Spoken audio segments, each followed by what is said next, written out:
Welcome to ThoughtBridge Live.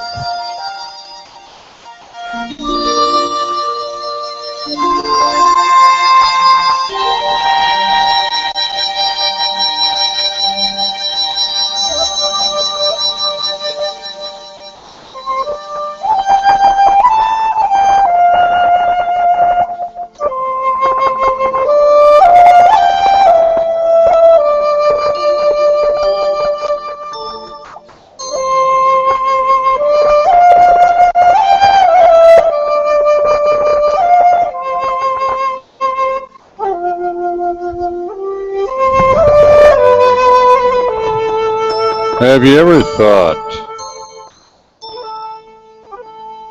about what you are,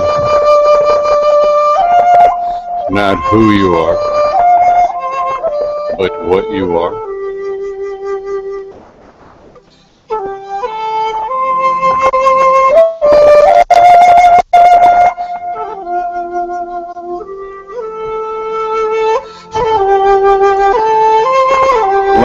Jacobson, Leonard Jacobson,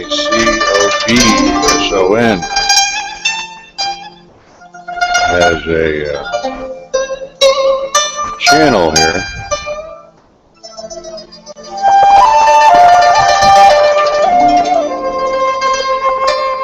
And it's called Leonard Jacobson. It's on YouTube. And he has an interesting presentation I stumbled across. You might be interested in it, maybe not. I'd like to share it. You can check it out for yourself. He's also got a lot more stuff to offer you.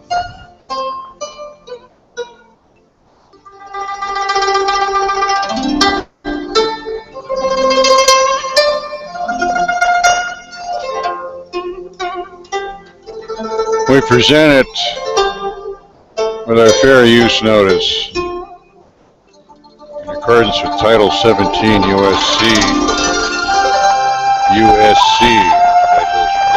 Section 107. The material on this site is distributed without profit to those who have expressed a prior interest in receiving the included information for research and educational purposes.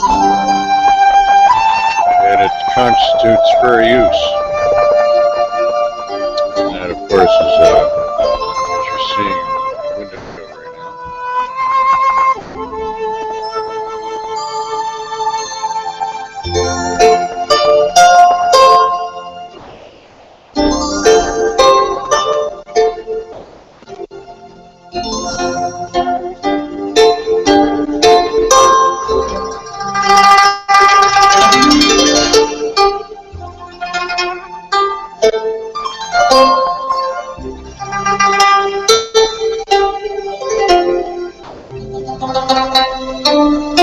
I found this Zen music, but it doesn't say who did it. Otherwise, we would give them credit too.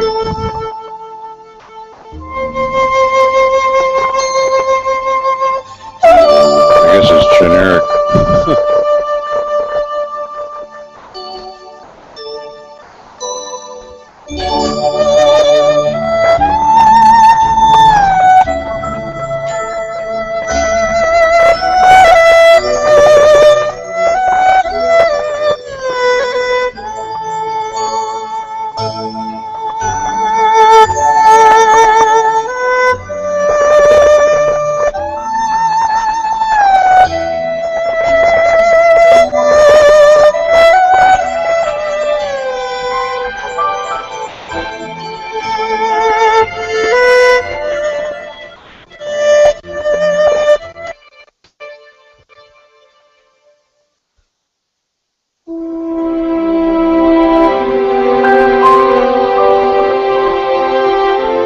Beyond the story.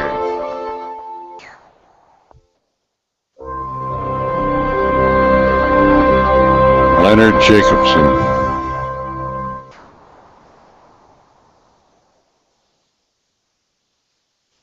There's only this moment. And as you settle into this moment, as you relax into this moment, your story just begins to dissolve.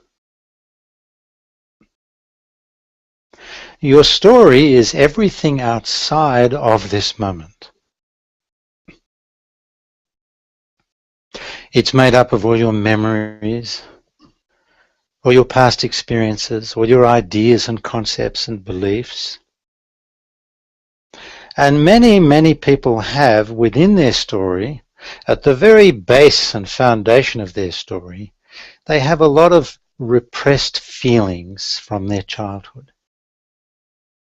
Feelings of anger, hurt, sadness, pain, feelings of need that was never really met. That's all there at the very foundation of your story. Just waiting to be triggered by something that happens in your life now. Also at the very foundation of your story are all those limiting beliefs that formed in your childhood, in your relationship with your parents. Limiting beliefs like, I'm not good enough, I can't do it. It's not okay to be all that I am. I'm not loved, I'm not wanted, I'm not worthy. There's a whole list we can choose from of limiting beliefs. And what happens is when you're living within your story, sometimes the story is just fine. But every now and then, those old feelings from your past, those old limiting beliefs get triggered and up they come, they project onto the present moment and completely distort your experience of yourself, of others, of life.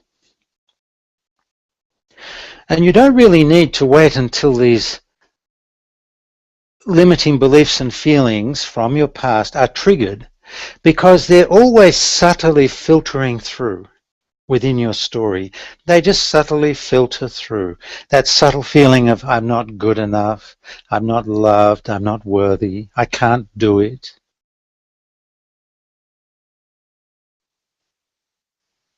These things subtly filter through and in a sense color every aspect of your life. They prevent you from being all that you are. In a sense, they keep you imprisoned within a very, very limited existence. That's your story. Now, in the story, you have your painful past, your limited past, but you also have a hopeful future.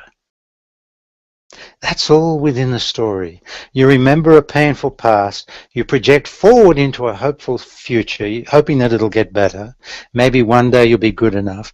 Maybe one day you'll be loved, you'll be worthy, you'll be accepted. Maybe one day you'll be successful. This is all unfolding within your story. It's the past and future, and it's all a great illusion. And to the extent that you're lost in your mind, in a sense imprisoned, caught within your mind, with its endless chattering thought, you're caught in your story. You're imprisoned within your story. And you know, no matter how much you do positive affirmations, no matter how much you follow the law of attraction or other kinds of things that are available to us, there's no real escape from your story. You might improve your story, but awakening is something quite different. Awakening is not about improving your story. Awakening is awakening out of your story.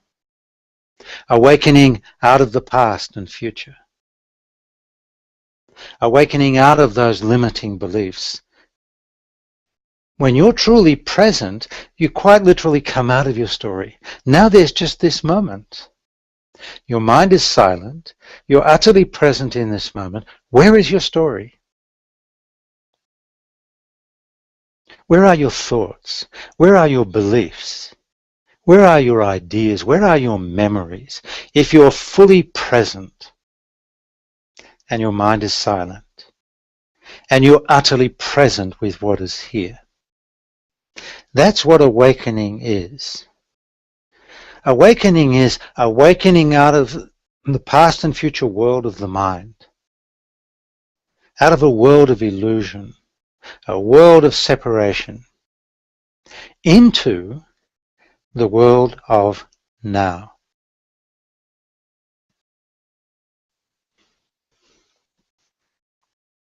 You don't have to be present all the time, but you have to be awake enough that you know where the truth of life is. You know that it is here now, and everything else is a story you've gotten yourself caught in. And for many people, the more you try and fix your story, the worse it's going to get. Because the ultimate design is not to fix your story, but to awaken out of your story.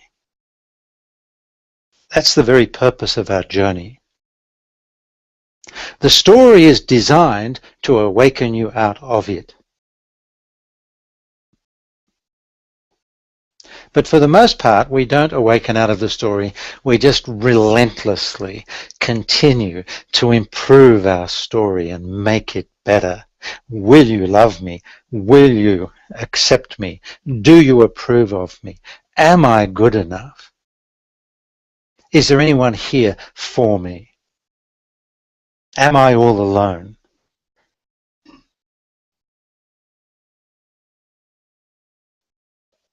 And so humanity is completely lost in a story. And it's so ironic in a way that the present moment is so available to us. So waiting for us. Such an invitation to us to come out of the story. Just be here. Be ye here as I am here, say the flowers. Be ye here. Where else could you be? The only place you can be other than here now, in the world of here now, is in the world of not here. A world of memory and imagination. That's the world that humanity inhabits. And when we inhabit that world of past and future, an endless thought, the ego reigns supreme within that world.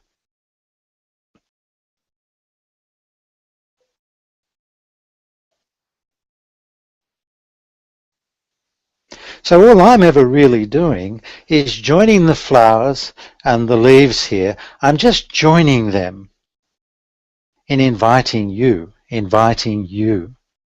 to come out of your story and become present. Just for a moment. Not only become present just for a moment, but become very, very, very deeply present. So present that your mind falls silent. So present that you begin to feel the presence that is in everything. So present that you begin to feel the oneness that is here as the illusion of separation dissolves.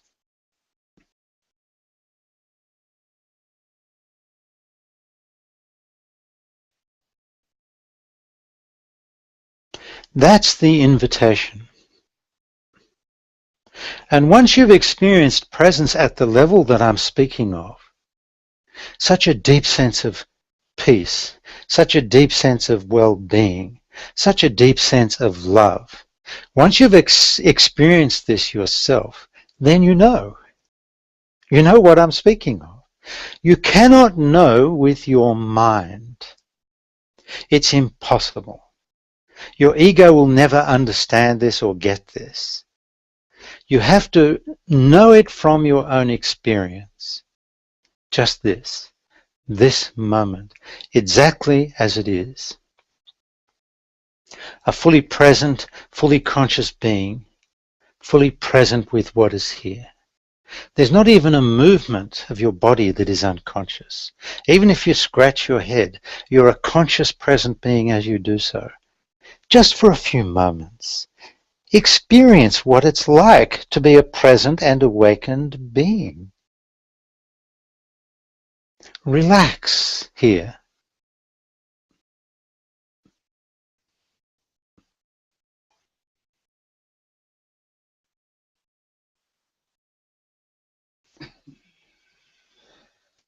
The moment you're truly present with something that's here in the moment with you, you must come out of the mind, because mind is always past future. Thoughts will stop all by themselves without you even intending that, because thoughts are always past future. You don't need to try and stop thinking. You don't need to pursue enlightenment. You don't need to try and be more spiritual. Just be present.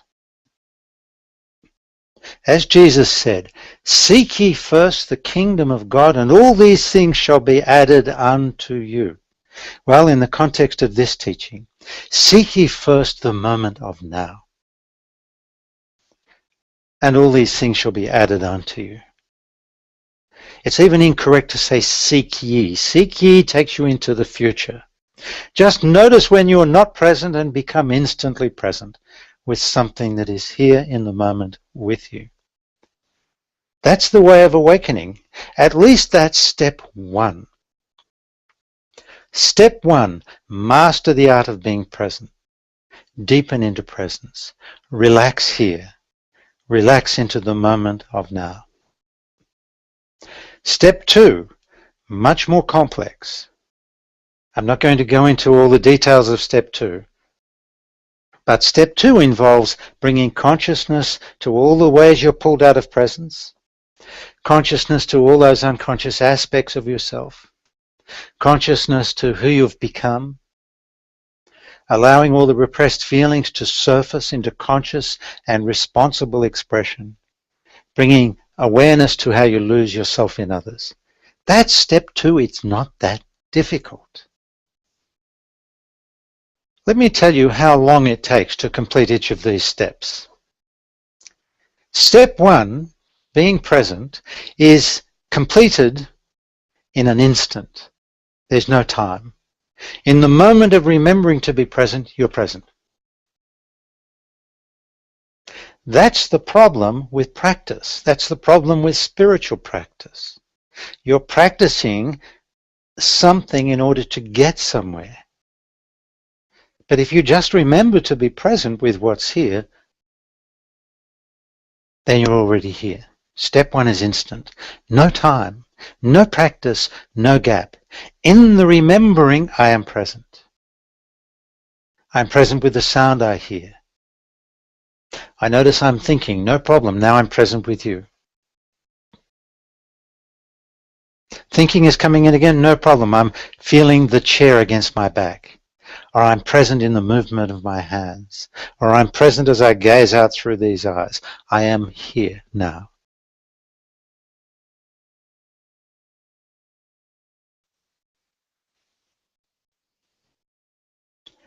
Step one, no time, no process. Step two is a process that occurs over time as you pay attention.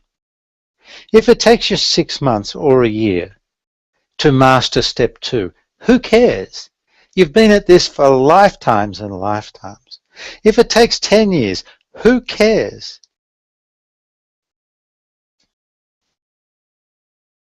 For some of you, it will take very little. Some of you, it'll be a little more complex because you're so caught in your story, so locked into your past. The ego has such a strong grip on you. The past has such a strong grip on you. You're merciless and relentless in your pursuit of a hopeful future, trying to fix it. Or you're merciless in your commitment to repressing your feelings. That's going to make step two a little more difficult. But if you relax and you come into right relationship with all of these things from presence, then the journey becomes quite enjoyable. even the painful moments. Actually quite exciting as you start to connect the dots and you realize how and where you've been caught. I did a session last week with a woman who has been caught all her life in the most extreme pain, a very difficult childhood. And we did a session, and I spoke about this last week. In the session, we were able to separate her from the little girl that she once was, with all that pain and all that hurt, so that she could experience herself independent of that little girl. And I did another session with her today, and she's just so free, so happy. It's amazing what can happen when we can free ourselves from our story and then from presence bring love and compassion to whatever's in our story. The little boy or girl from our past, the ego, whatever it is within the story. From presence, you bring love, compassion, acceptance to it all. And you'll be amazed what happens.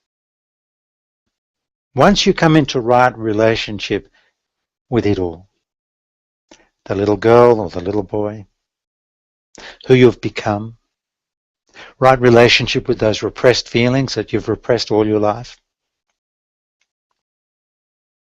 right relationship with that part of you that loses yourself in others, seeking love, seeking acceptance, fearing judgment, fearing rejection.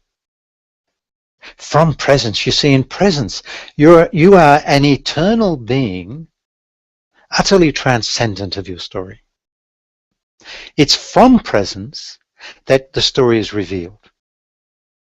From presence, from within presence, that every aspect of you within your story is brought to consciousness. You even bring to consciousness unconscious movement. If you notice you're moving unconsciously, you bring it to consciousness. It's very, very simple.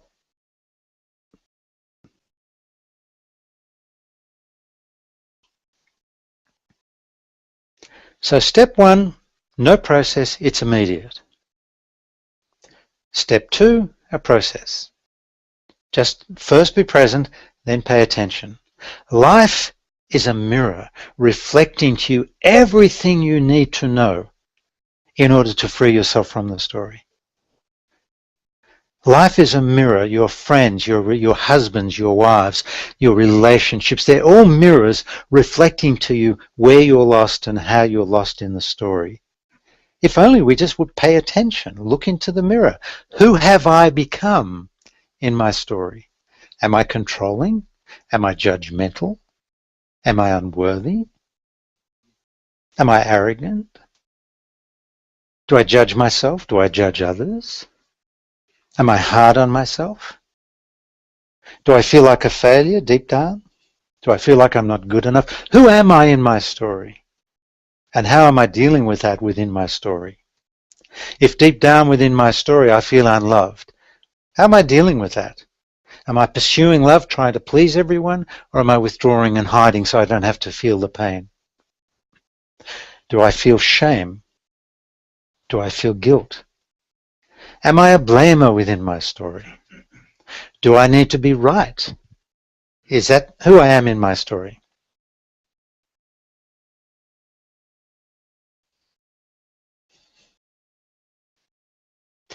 The more you bring the story to consciousness, in right relationship with it, the more you'll find yourself relaxing out of the story.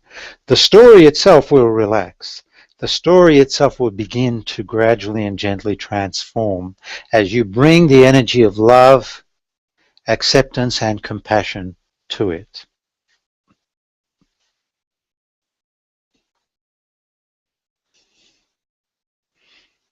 But what supports everything I'm saying is presence. The energy and consciousness of presence.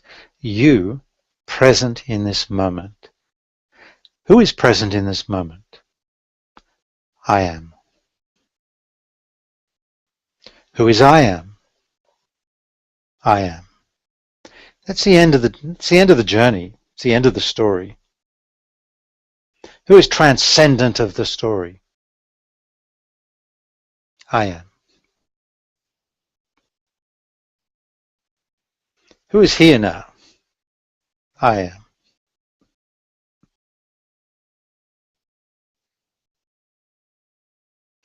We free ourselves from the story, we settle into the I am that I am, and then we re-emerge as a beautiful expression of the unique being that I am, or that you are, without limitation, without fear, without concern with what others think of you. Just being authentic, being true to who you really are from presence.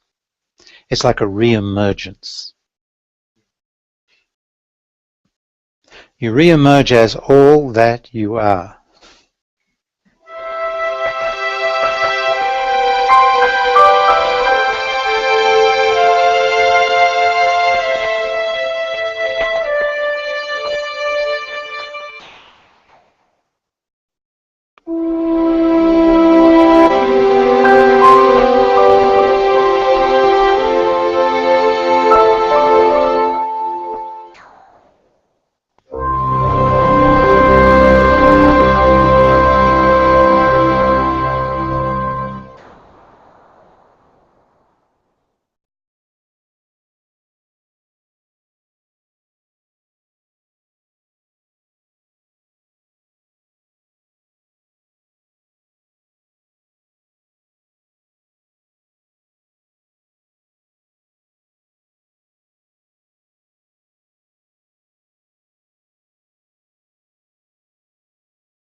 Well, hello there.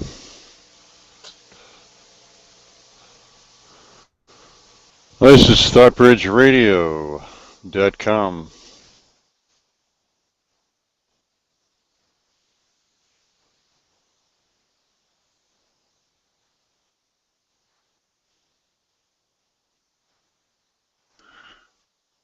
We're going to go to Alan Watts now. If you've never heard of him or heard anything he said, this is interesting. He calls himself a philosopher or entertainer.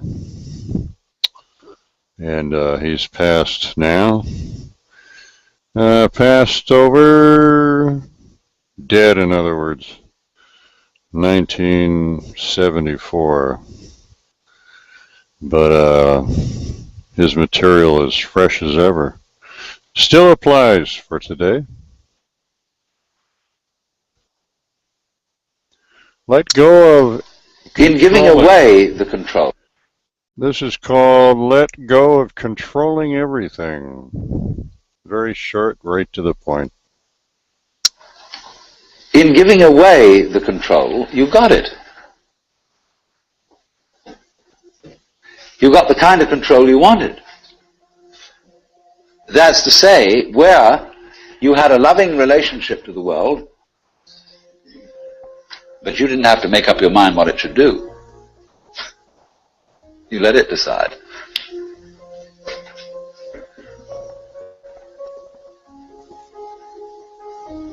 Now, do you see that's how your bodies work?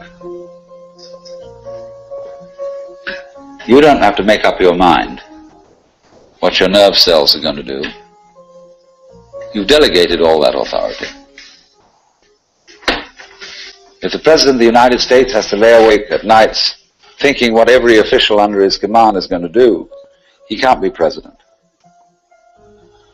He's got to make an act of trust in all those subordinates to be responsible and carry on their things in just the same way as you make an act of trust to all your subordinate organs to carry on their functions without you having to tell them what to do. And this is the secret of what we will call organic power as distinct from political power. Lao Tzu puts it in this way: the great Tao flows everywhere, both to the left and to the right. It loves and nourishes all things, but does not lord it over them. And when merits are accomplished, it lays no claim to them. The more, therefore, you relinquish power, trust others, the more powerful you become. But in such a way that instead of having to lie awake nights, controlling everything, you do it beautifully by trusting the job to everyone else. And they carry it on for you. So you can go to sleep at night and trust your nervous system to wake you up in the morning. You can even tell it, I want to wake up at 6 o'clock, and it'll wake you up just like an alarm clock. This seems a sort of paradox to say this, but the principle of unity, of coming to a sense of oneness with the whole of the rest of the universe, is not to try to obtain power over the rest of the universe. That will only disturb it and antagonize it and make it seem less one with you than ever. The way to become one with the universe is to trust it as another, as you would another, and say, let's see what you're going to do.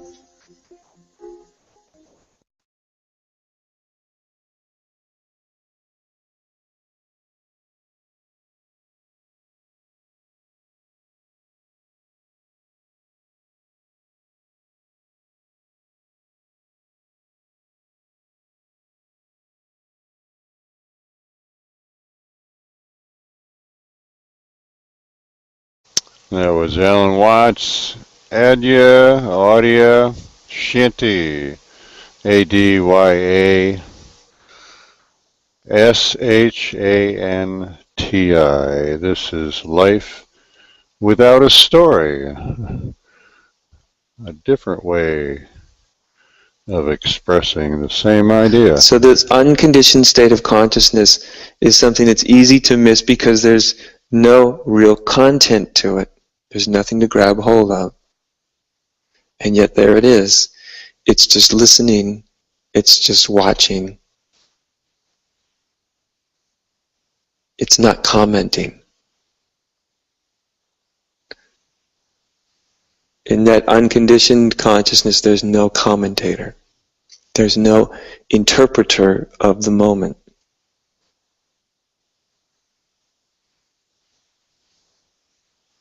And that's the first sort of taste, you might say, the first foretaste of our true state, our true nature, is that unconditioned state. The me does not like that state. It likes the effects of the state. It likes the effect of unconditioned consciousness. The me loves the effect because it feels very good. But the me does not love the unconditioned state itself because there's nothing in it for this me. Does that make sense? Is it, well, what am I going to believe in then? What about my point of view?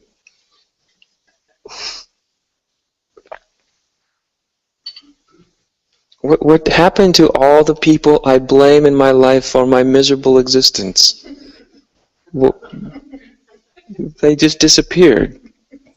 I like the effect of their disappearance, but I don't like the fact of their disappearance. You see, that's the me. It's like, I like how it feels, but there's no way I'm going to let it disappear. I want the state without the truth. So this is a bit threatening to the idea of oneself. Or maybe it's not. Don't just believe it is because I say it is. Maybe it's not. Maybe there's periods of time where the me will just be fine. I'm happy to not have any opposition. Of course, at that point, it's really not there anymore.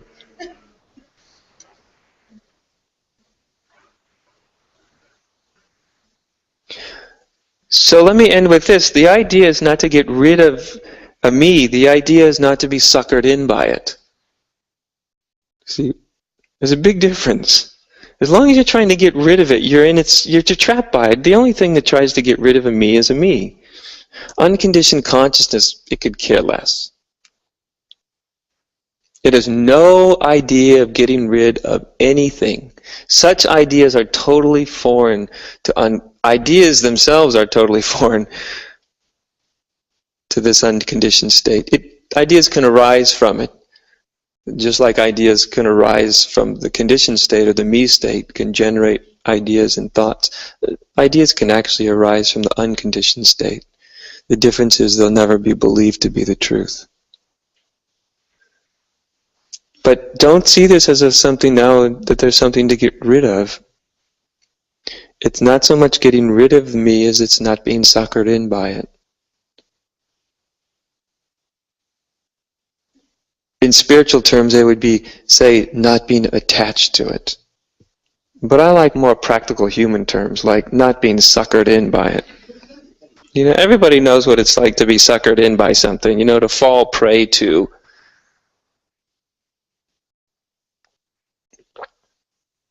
Like those people that sell magazine subscriptions.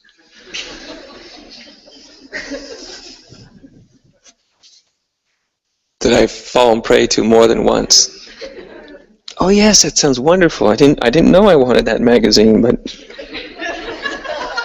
yes, and you know, you give them your money and everything, and then 4 months later you're wondering, where's my magazine? You're like, oh, suckered in again, and then they come to the door and they're always so nice and sweet, cheerful, happy. Could be. Could be anything. They're not. Maybe you've received magazines from door-to-door salesmen. That's fine, but I haven't. But I do know what it is to get suckered in. So it's not that you get rid of something, I mean, yeah, just imagine that you thought if in order to be free I have to destroy every magazine that I don't like. There's no freedom at all, would it be? You'd be out there burning magazines and getting arrested for the whole life. Much better to go, who cares? Print all of them you want. Send as many salesmen to my door as I want. Once you know, you're not suckered in by it anymore. It doesn't matter whether so the me is sort of like that. It's not getting rid of something, it's just not being deluded by it, not being suckered in by it. It's easier said than done.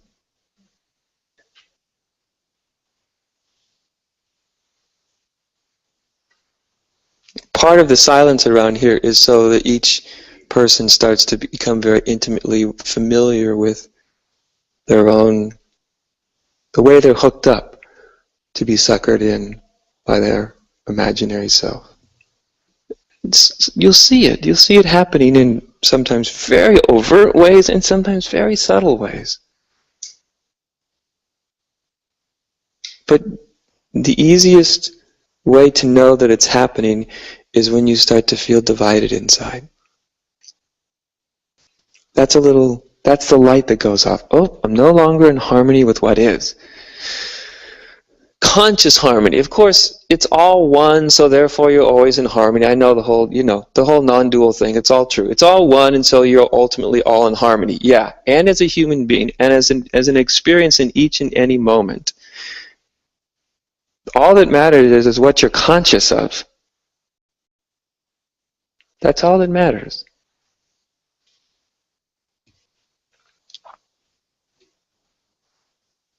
Besides, if anybody who knows it's all one, they're not in opposition, period. End of story. That's how you know that you know. Make sense? If you actually know, if you've realized, if you've awakened to, however you want to put it, if you know that it's all one, then you're not walking around in opposition. That's how you know. The idea all is one is no proof that anybody knows anything, is it? The proof is the effect. That's how you know. You know by the effect. You know by the fruit, as they would say in some traditions. You know by the fruit of it. You know by the effect. The effect is you're no longer in opposition to what is. That's oneness lived.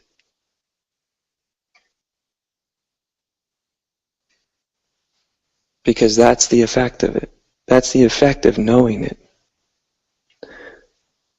So anytime we go into some opposition, it's a little light that reality sends itself. That just is reminding itself, oh, not going into delusion here. No longer in harmony with what is. And that's a wonderful thing to have. If you didn't have that, we could all be lost in our own delusions indefinitely.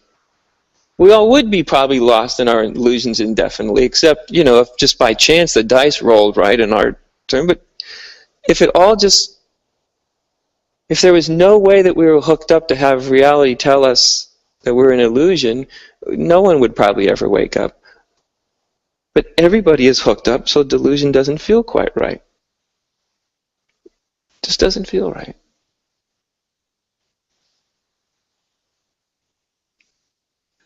When we don't feel right, what most of us human beings do is we try to change everything, right? I don't feel right, so I want you to change, or I want the world to change, or I want, because I want everything to change and then I'll feel right.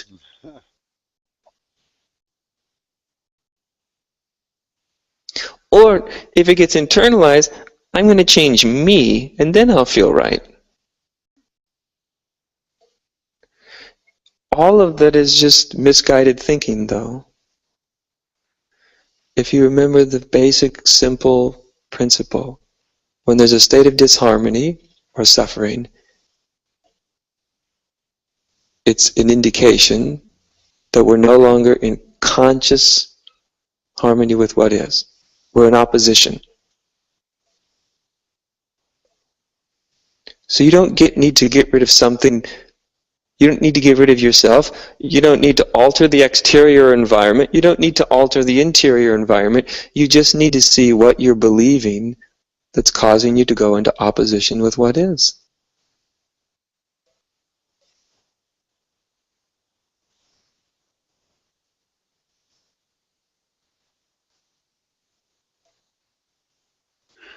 All right. Good old Daddy Shitty. You can find out, get more of his stuff on YouTube. ADYA. Adya or Adia or Audia. However you say it. SHANTI is how you spell his last name, aka Steve. I don't know why these guys, they all get something. They have to change their damn names. Like I did. I'm Joel T. Bridges. I made up the name. It's a fiction. It's a character. It's improv. Yeah. You know what improv is, don't you? No? Not used to it? Well...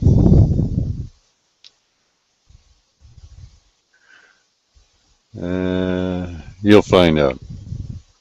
You got something to share, promote, you got music, you got an invention, product, service, book, humor, anything like any human interest story. How about your Google Hangout broadcast?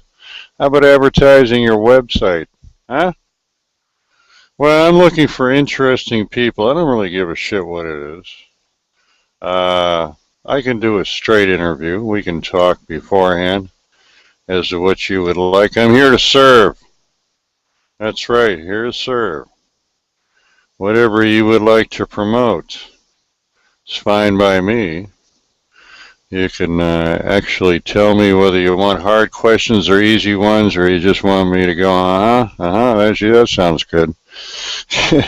Got to deal with me before we go on the air. You can call 1-888-806-6233 from the continental United States and Canada, and I do believe it works on Skype from any country, anywhere.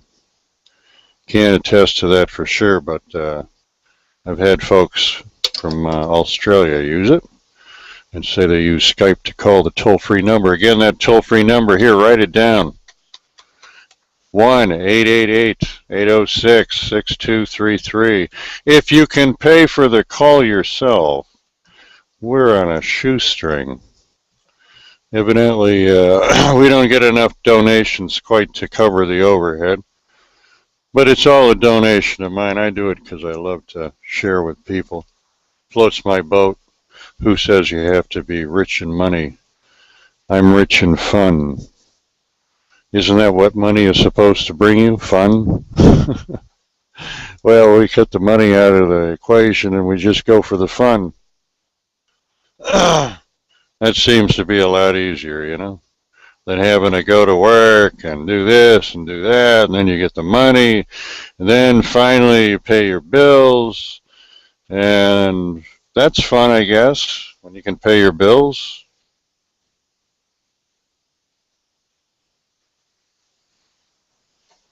And once you pay your bills, you look forward to what you have left over so you can decide what else is fun.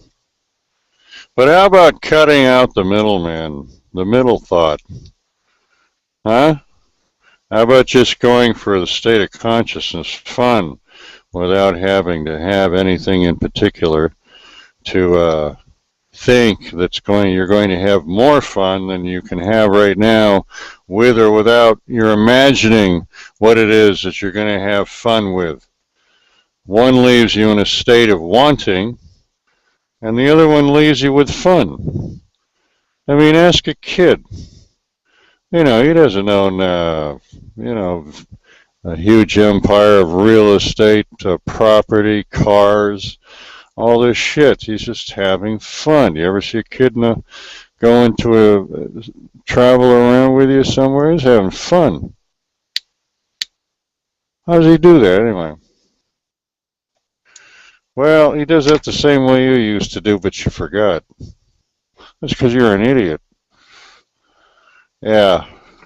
You join the sheeple, the regulations, the thought police, and one got planted in your brain, and you listen to it because you think it's you talking to you. It's not.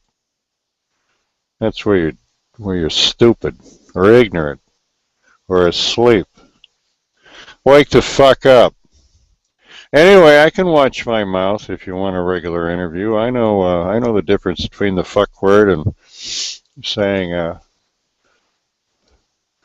please and thank you and yes sir and thank you ma'am and come again.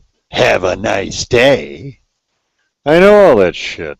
I choose to do whatever I fucking well please like. But hey, listen, I'm not cutting my own throat. Not at the expense of having fun. I mean, you get a reputation where, like, I trash people and, you know, I invite them to be interviewed and then I embarrass the shit out of them. You can be interviewed by Mr. Bridges, or you can be interviewed by a number of my other characters, personalities. You create the boundaries. I'll stick within the boundaries. I can do it. Honest to God, I can do it. So, yeah. If you've got something to share, promote, or you just whatever. If you got a good scam set up for you, hey, I've got a disclaimer. None of the shit that I say or do or the people I have on my show or anything else, they may or may not be what they're presenting. Personally, my own disclaimer is I wouldn't believe a damn word I say because belief isn't what you want. You want the feeling. Unfortunately, most of you folks go for the words, and you get duped every time, just like that magazine salesman. If you heard anything that Addie had to say, Addie had to say, Addie had to say. Yeah, well, that's a nice word. Audio. Adia.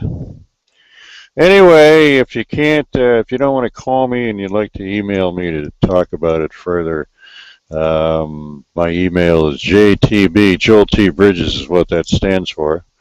JTB at thoughtbridges.com. And not excluding you normal people, but I love unique, whacked out people that apparently have huge egos that other people just can't stand. I I go from the full end of the spectrum. I love chaos and I love peace. Imagine that, everything in between. It's all good. I don't ever get bored. Don't know what boredom is. I discovered many years ago people were bored. I couldn't understand why. I don't get bored, I get tired.